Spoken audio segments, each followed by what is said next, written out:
right, it's now time for for raising funds for world domination, day number 162.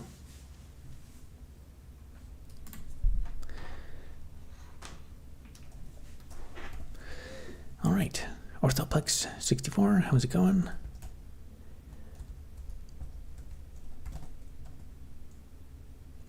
So we're currently 3 days till the next N13 hearing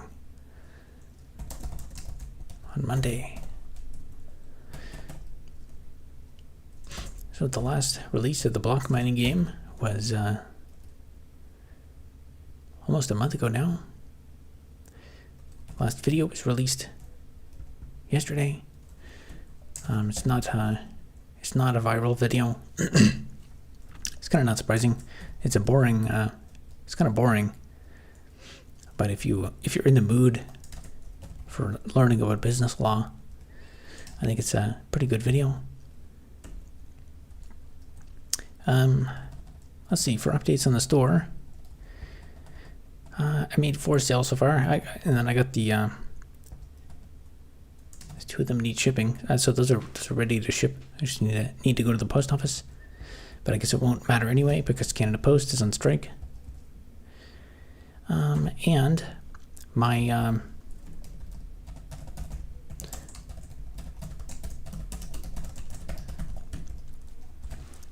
so my regular expression stickers product got disabled in Google Merchant Center for some reason. So that means that all the links to my store that were appearing under my videos are gone. So I gotta look into that. I haven't had a chance. And on the store, if you want to scoop up a block dedication for low price of $4, you can do that right now at shopify.robertelder.org. There's one new ore type, goethite. I don't know if that's how you pronounce it or not.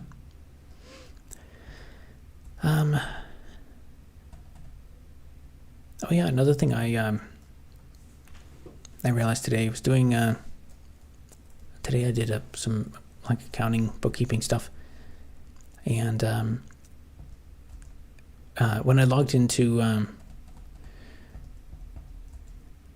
I was looking at the store, there was one payment someone paid, I guess, through PayPal, and I didn't realize this, but like my PayPal is not even connected to the store, but somehow it tried to send it to PayPal, but I had to explicitly claim it. And so when I went into the Shopify store, I thought it was kind of weird. After a couple of days, it still said the payment was pending. So I thought it was just waiting for the payment to go through. And when I hover over it, it says, we're waiting for PayPal to process this payment.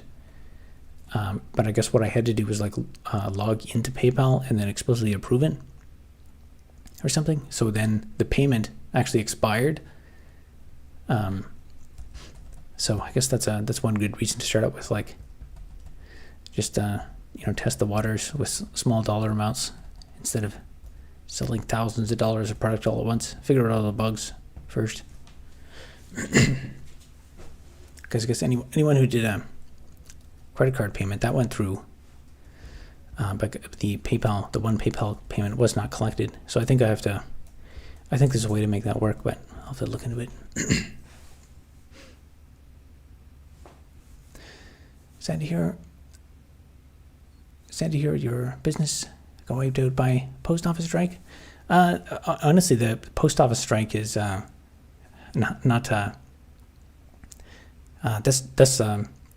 really responsible for many of my woes at this point. I'm just gonna put the 2 items in the mail system, and then it'll take.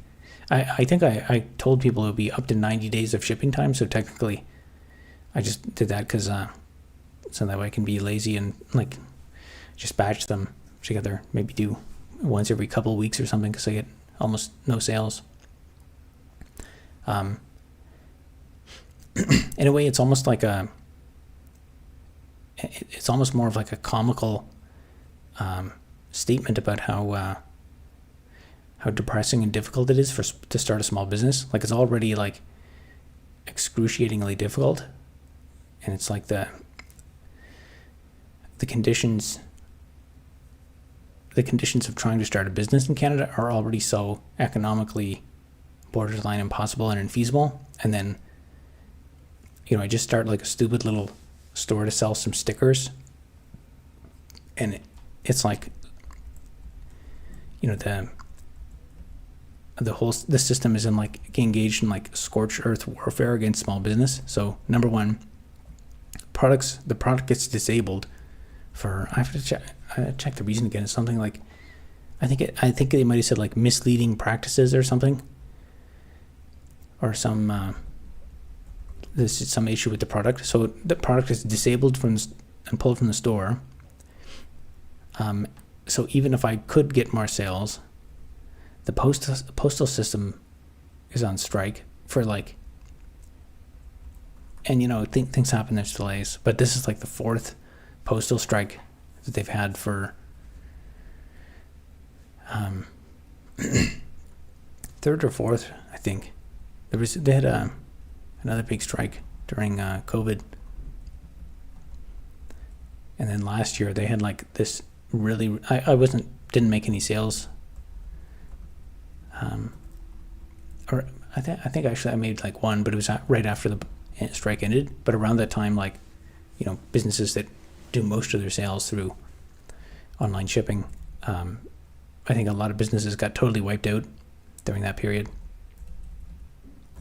And our shipping rates are crazy. It's always like 3 times as expensive to ship things domestically as it is to send it somewhere else.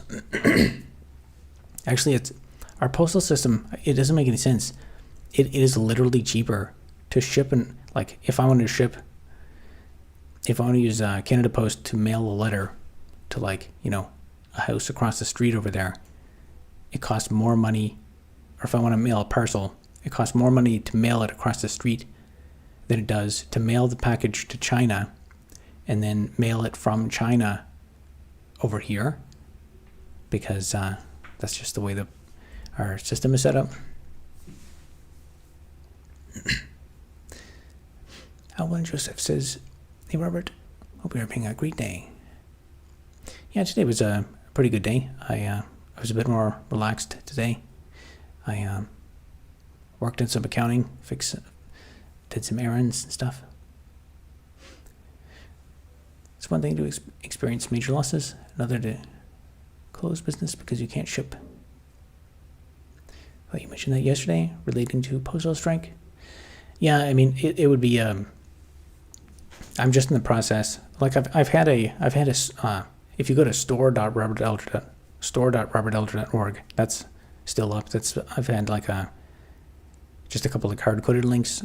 That's been up for like probably like 3 years now. And that store, I think I've done maybe like $300 or $400 in sales in all time through that. So it's pretty much nothing. Actually, I think the last time I made a sale was like January. So like, it's not a significant part of the business, but I've been thinking it would make sense to try and expand out to that if it's worth the investment. But like I said, I don't want to waste a ton of time like setting up 1,000 products and stuff, because I should figure out all these like kinks in the system first. Because if I do like a ton of sales and stuff, and then the payments are not getting captured or something, or the store is misconfigured, or if I like, I have a huge traffic day and some ads or something, and then the merchant center shuts down or bans me, then I gotta. It makes sense to kind of just scale it up slowly. Amazing. Yes, it is. I think it is to do with like the Universal Postal Union thing. But I mean, it's if you want to ship any parcel, so any kind of like anything that's considered goods. So like, and letters are like technically just supposed to be for letters. Although I think I've ordered stuff on eBay before where people try to like take anything that they can get, like a coin or something, and put it in like a letter, so they can get a cheaper rate instead of paying. So you can buy one stamp, which is like $1, instead of paying $20 for like a parcel. But I think technically that's not even allowed in the rules. So that basically means your shipping is minimum $20. So then to make any kind of margin, you got to be selling a decently expensive item.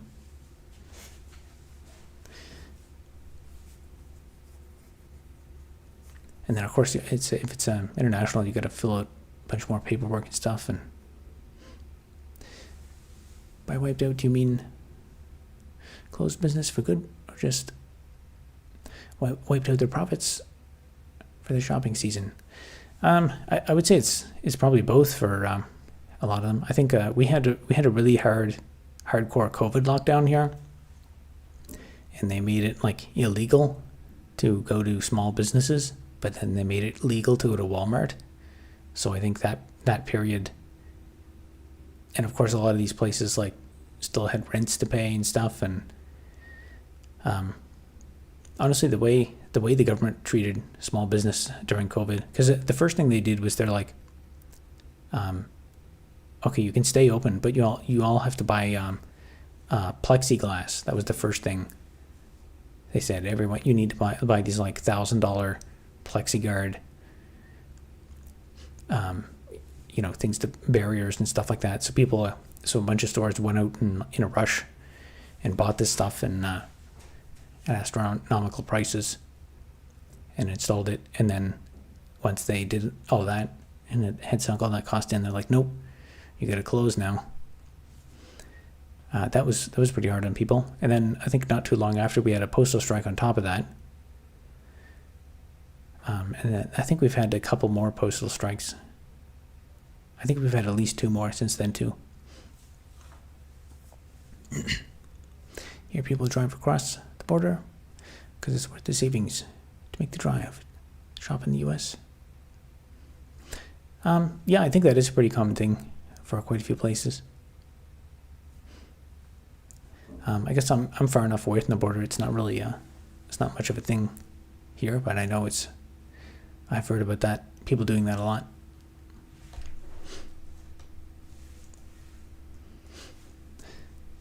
I thought the barriers were just small businesses being scrappy. Had no idea it was a government mandate. Yeah, I think, I don't remember, like, it changed so much. It was just kind of a blur, but I do remember, like early on, that was like at least advertised, or I believe it was in some cases mandated that they had to, like, I don't know, do some kind of PPE. I remember the early days, the super early days of COVID, were like insane. I remember I went to Bulk Barn to get some, like, to stock up and stuff, and this was kind of I think this was like before it was declared an actual pandemic. I went to Bulk Barn and they had some like weird rule. Weird rule that, like, you everyone had to take a shopping cart, and you had to, like, to mandate the distance. They were gonna, like, force you to, like, move a shopping cart backwards through the store or something like that, just to, like, keep people away from you. That it was just like some kid running the store, and he didn't really know. I don't know. It was some. I don't know if it was just a random idea he had, or some mandate from head office.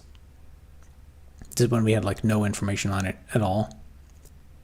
And I remember I was like, I really prefer to not touch things in here. So if everyone has to touch this shopping cart, that doesn't make any sense. So I'm like, I know what I want. Can you just go get it for me? And then I just got him to go get it for me.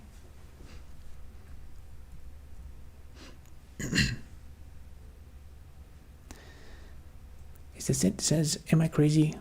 Or have the vibes been unusual lately? Do you mean for the live stream, or do you mean in the world in general? I guess maybe they're correlated, but the vibes in the world have been, I think unusual is a pretty good way to describe it.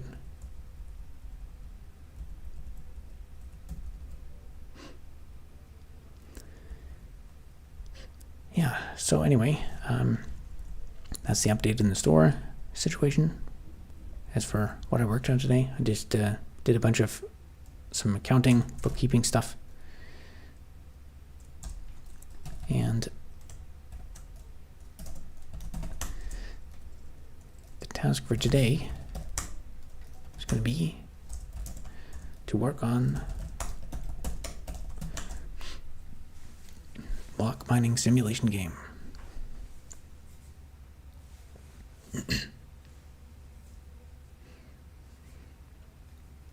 Regarding your slow sales, it seems all about hype and marketing. Geeks love buying geeky stuff. Anything you can do to get more awareness. Yeah, I think awareness is one thing. It's difficult because one thing I've noticed is like the algorithm works in such a way that when you like the algorithm is really good at figuring out what people want. So if I post certain types of posts, the joke posts and stuff, and Linux command videos, there's a certain audience for those. But if I post if I change to like post something that's like pitching something, or like if I make a post saying like, hey everyone, join and become a channel member, for some reason that always gets like very suppressed, and it just like nobody will see it. But I found if I just make something that is if I make a video that does very well, if people like the video, they'll join or buy or whatever from that, and that seems to be way more fruitful than just like trying to spam people up and saying like, hey everyone, buy this thing. But I don't know, I'll try and figure out clever ways to fit it in. I try to always also make my community posts link to a YouTube video, because that like if I link to an external site, I'm pretty sure, or like if I link to the Shopify site, I think that'll get very downranked in the algorithm, because obviously YouTube wants to keep people on YouTube. I could also add more products to make it maybe a bit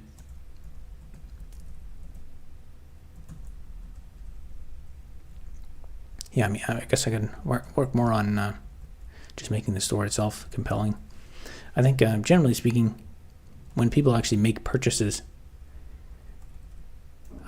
it's from people like getting onto a site. Like people will probably visit the site once and be like, this looks neat. Maybe we should buy this. I'm like, nah, I'll just not buy it. And then later they see it again, and then eventually something pushes them over to the edge, and then they actually buy it. But in the next few days, I'll work on getting the kinks out of the store, and because I think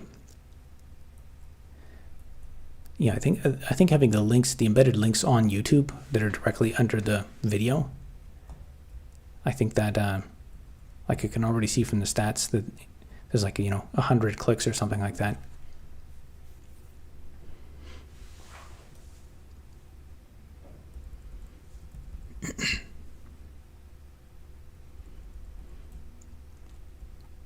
Vibes in the world. Things seem 2020 crazy. -1 level.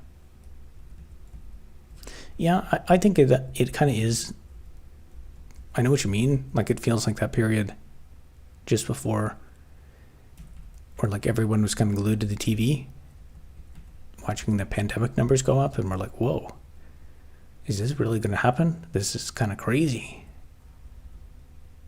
And then a bunch of people were like, nah, it's not a big deal. Don't worry. And then we got to a point and we're like, oh no, it's a big deal. It's a pandemic. And then everyone bought all the toilet paper.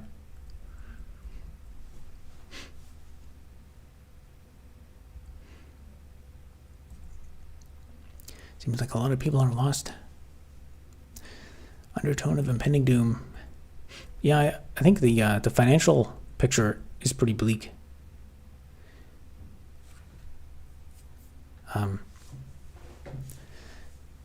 There's I try to keep up with like what the professionals are saying about the Canadian economy, and I think the Canadian economy is not in a good, like the government debt and bonds and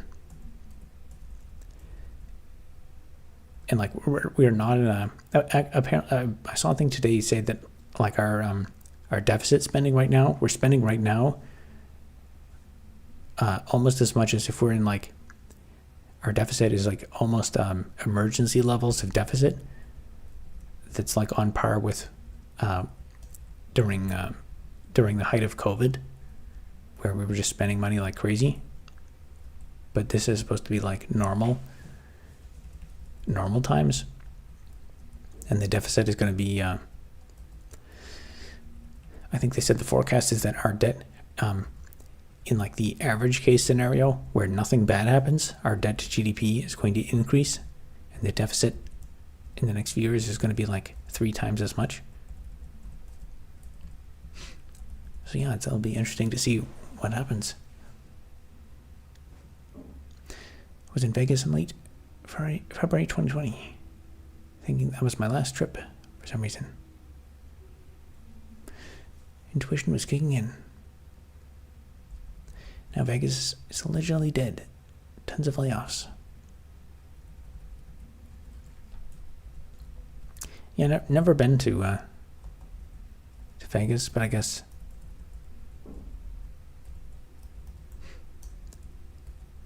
I don't know. I'm not sure. I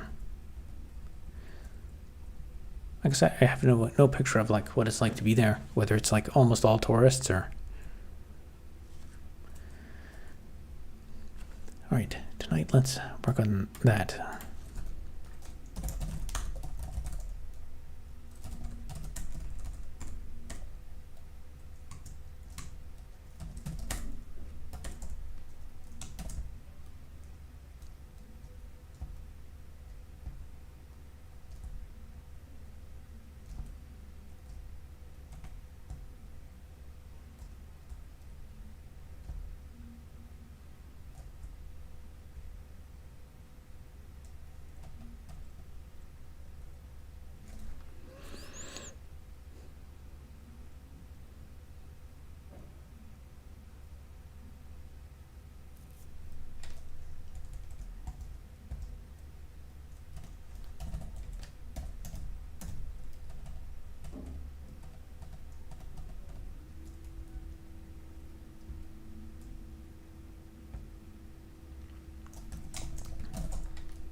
Bank of Canada just started re-accepting mortgage-backed securities as collateral in their repo operations.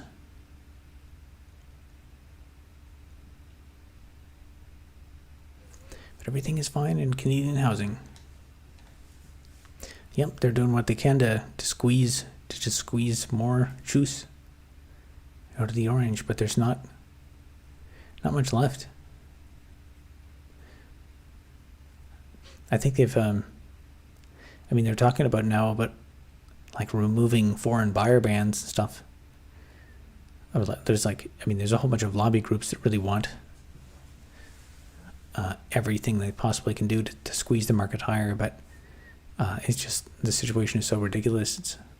I think it's gonna end soon, and there's also so much going on in other parts of the world, like the UK's debt situation. Ellie Tezeru says, "Hi mate, glad to see you again. How's it going?"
Not bad. Excellent.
Let's see if that works.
Right, didn't work.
Am I in the wrong one? Nope.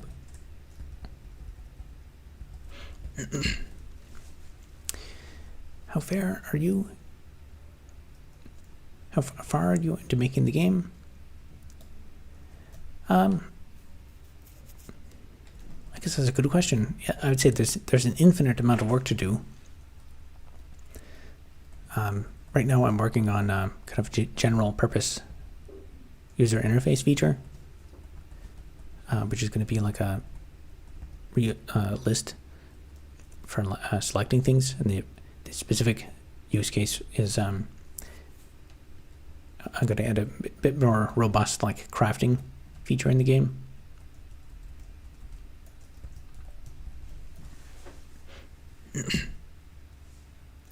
Let's say you were to ship and have people use the game.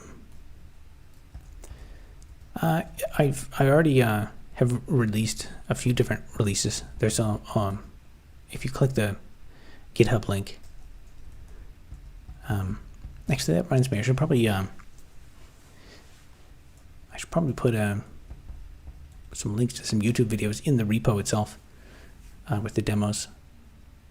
But yeah, it's already you can clone it right now on GitHub. And there's a few what I consider release ready versions.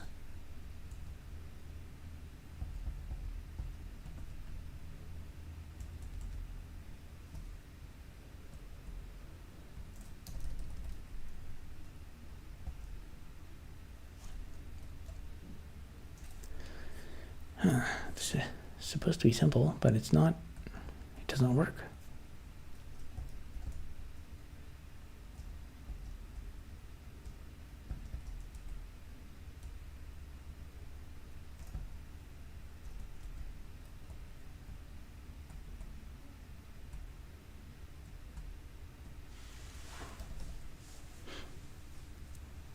Don't plan on publishing final version on itch or anything.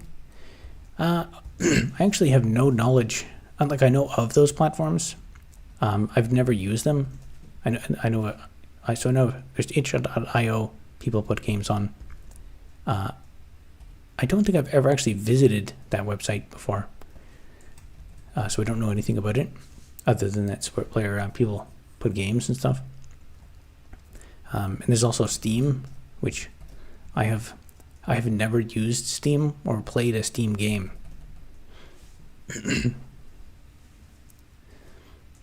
Howdy, Sir Robert.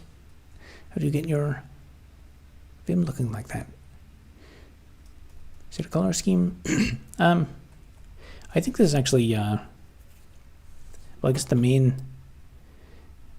this is basically just default, like the default syntax highlighting. Probably the only major difference would be, I think of like a,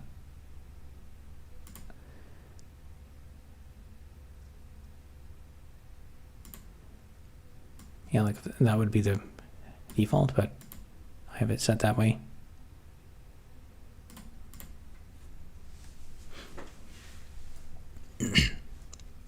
It's just for indie dev. Yeah, I've heard of it before, but I like from what I've heard, it like they don't really do anything to advertise your game, and I think like marketing, any kind of marketing you have to do yourself. And YouTube seems to be a pretty good way to market stuff.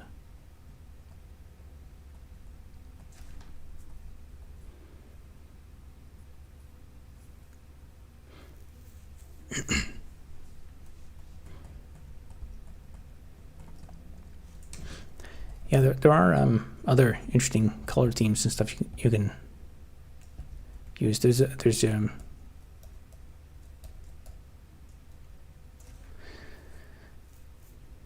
yeah, I don't know. Honestly, I actually just use vanilla Vim basically all the time for anything. I think like 15 years ago or something when I started using Vim, I did experiment a bit with like plugins and stuff, but just became too much work to maintain them. I hope your game is better than GTA 6. Hopefully, we can only hope. I just got to figure out why there's this uninitialized area of the screen.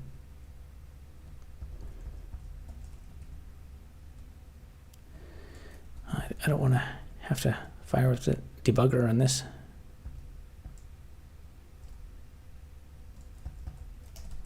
All right, let's do this. See what that gives us.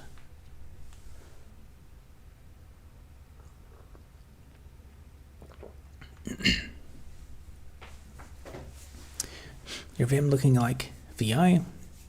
VI is symlinked to the Vim executable. There's like NeoVim and stuff, which I don't, I haven't really ever. I tried NeoVim for 30 seconds. It's on my to-do list to like look into setting up like a language server and stuff with it. Okay, that's still uninitialized. That's kind of weird. What's going on?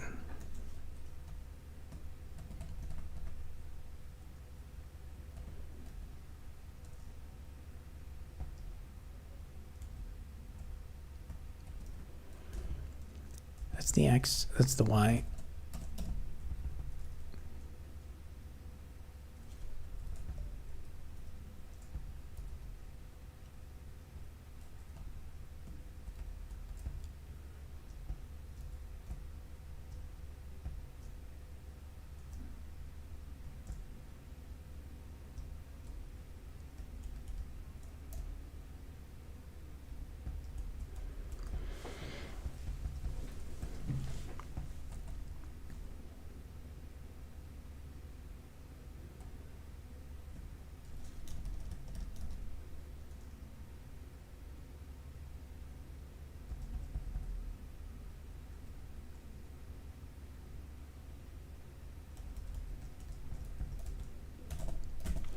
What about this?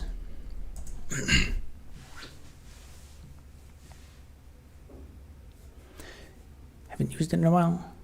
Been using Z instead. And cursor. Yeah, it's also on my to-do list to actually do a deep dive into some of these AI tools. But there's just too much. I have too much on the go lately. Okay, that's initializing it. Interesting.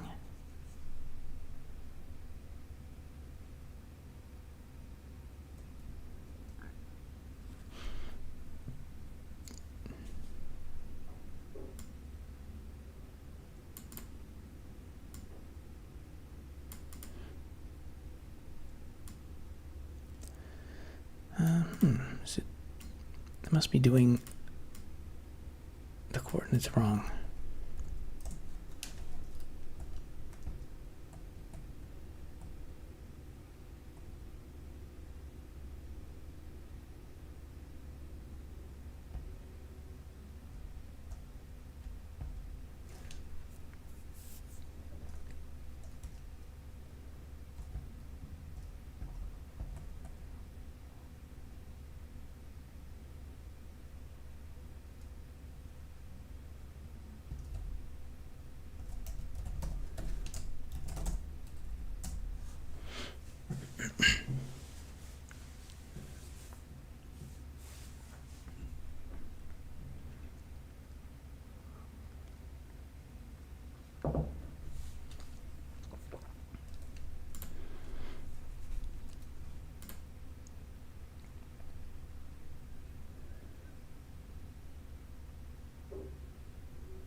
Man, I'm gonna lose my mind on this one.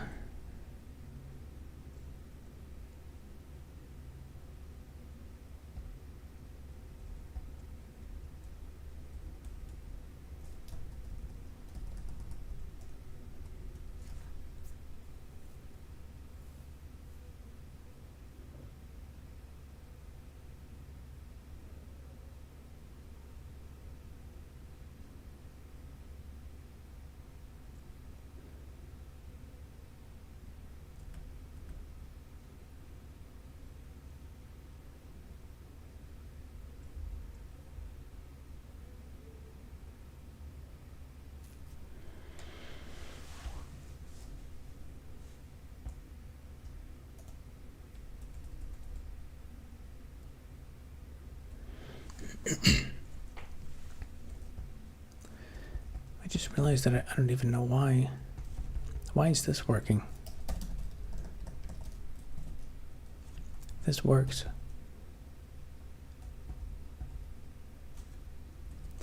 But I would expect that it wouldn't, because it should have +1 for the offset of the frame.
welcome to 189. I'm here, soon update.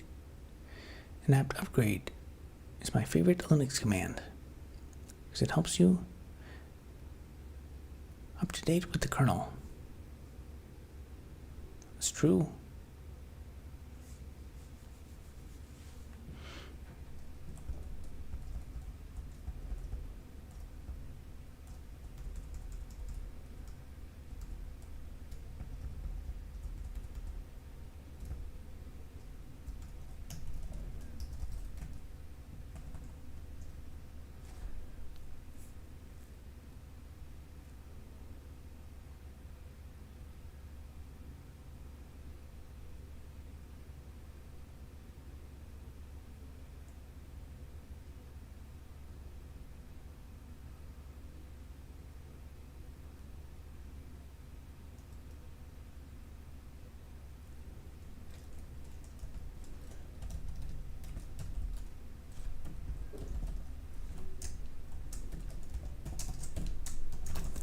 All right, what does that do?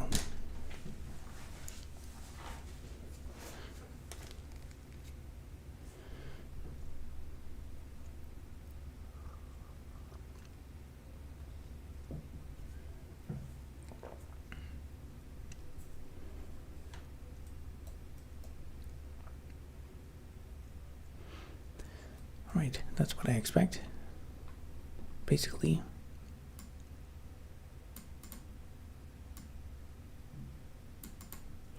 oh yes, it's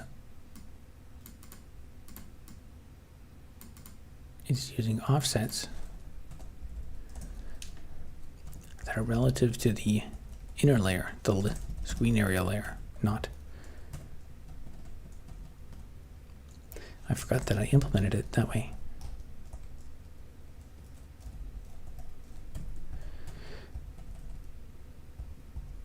So what must be happening is this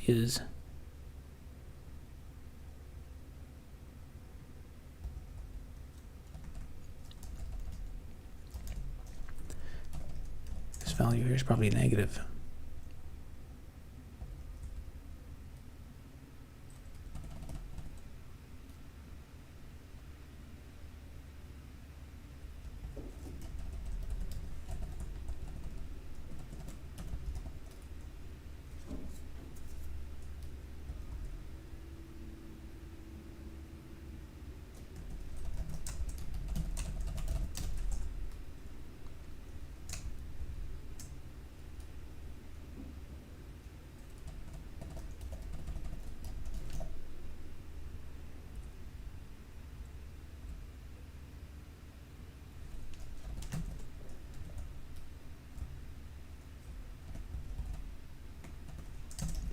Oh, and that's wrong. There we go. This might do what I want.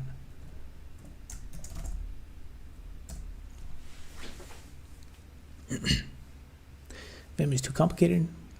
Use Nano. If Visual Studio is unavailable. I'm a script kiddie. Well, you gotta start somewhere. Nano is good because it's just much more intuitive with how the fact that you can just use like normal arrow keys and stuff. Over time, Vim gets pretty. There are a lot of features that I've come to really like. There's a lot about Vim that's the action keys kind of become like a grammar almost. So I can do to select areas of text. Like if I want to select everything between these two braces that are highlighted there, I just go so VI for like visual insert, I think, and then I press one. I just type one of the braces, and so now everything between those braces is highlighted. Then I could just like delete it. So I could do VI brace and then D, and then it goes away. But I can also do the same. So it's here it's VI and then one of the parentheses. So now I've highlighted everything between the parentheses. And then if you have like HTML tags, then you could do VIT. And it even works with like braces or something. If I have, let's see, do I have any square brackets? I guess I don't have anything to select. Well, I could put, if I have that there, I could do VI and then VI and then one square bracket, and then it selects everything between the square brackets. So it's like you have to learn one piece of information, and you can reuse it.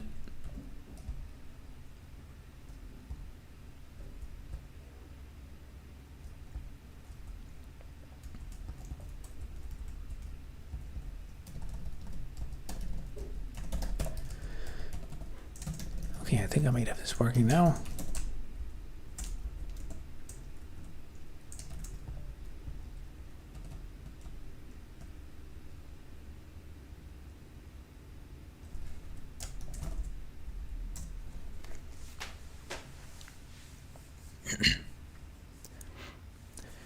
I started it on Kali because I wanted to look scary and intimidating in public spaces.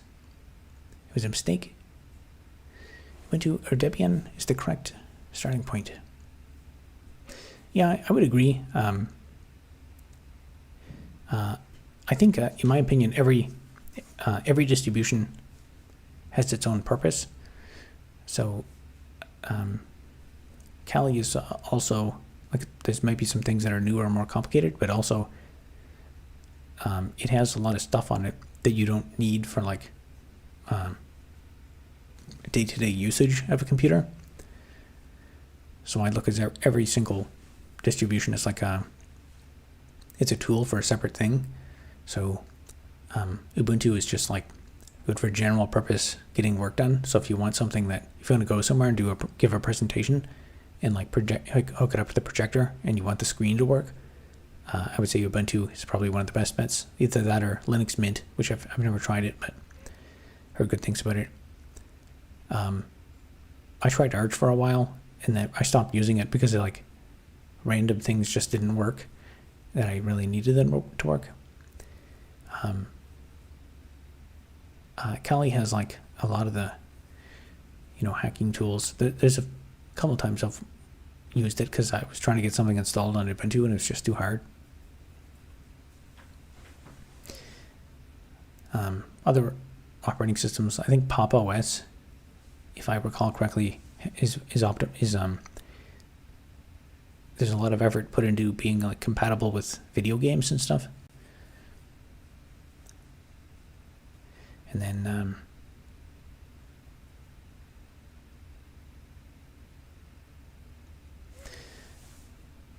yeah, every distribution is put together with a specific purpose in mind. Like Raspberry Pi Linux has all the stuff that's specific that you want to have on a Raspberry Pi.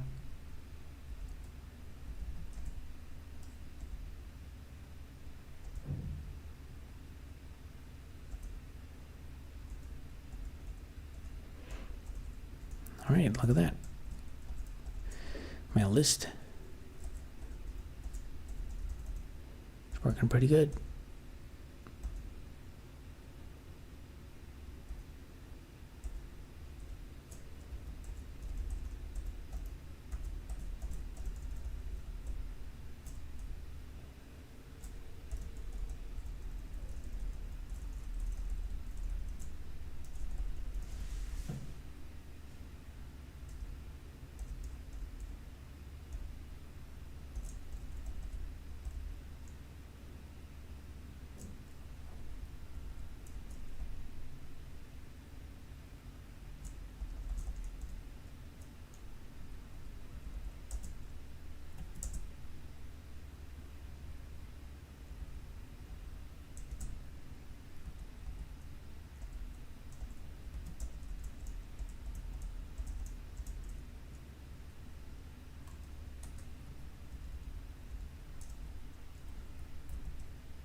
I've been interested in Temple West since my YouTube algorithm has been feeding me Terry Davis shorts lately. Yeah, it's definitely an interesting rabbit hole to go down.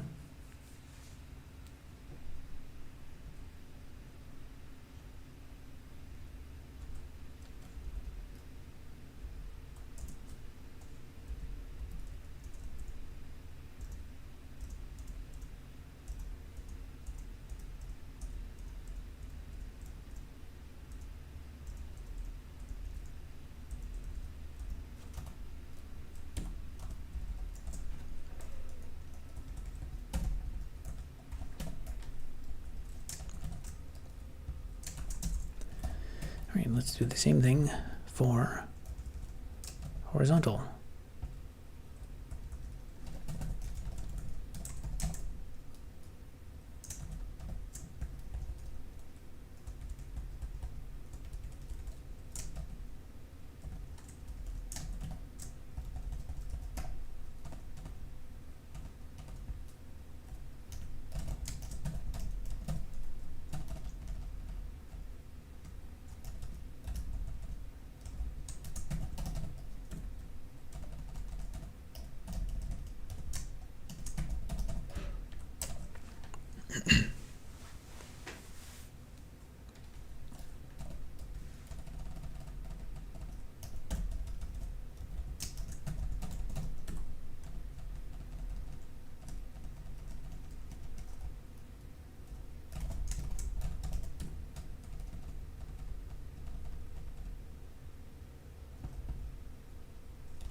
All right, that works pretty good.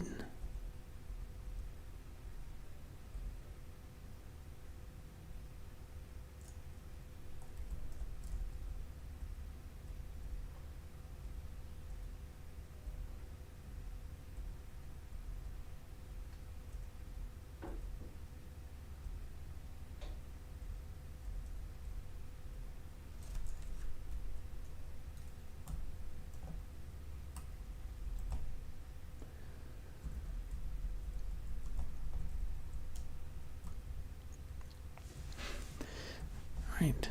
Did you play any AAA titles on console or major platforms like Steam? Just developing a terminal game strictly for world domination fundraising. Yep, I got too much other stuff on the go at the moment. Don't play any video games. Historically I have played Minecraft, but I haven't played that in at least a year now, probably more than that. Today it's all working on making videos and trying to get money and fighting rent evictions and yeah, I'll probably leave it there for tonight. I've been gotta get up early Monday, so I'm gonna try and conclude the streams a bit earlier for the next couple days, and then after that, I'll probably be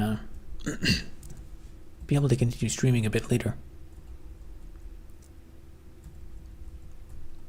But that's one small bit of progress toward the nice looking general purpose list.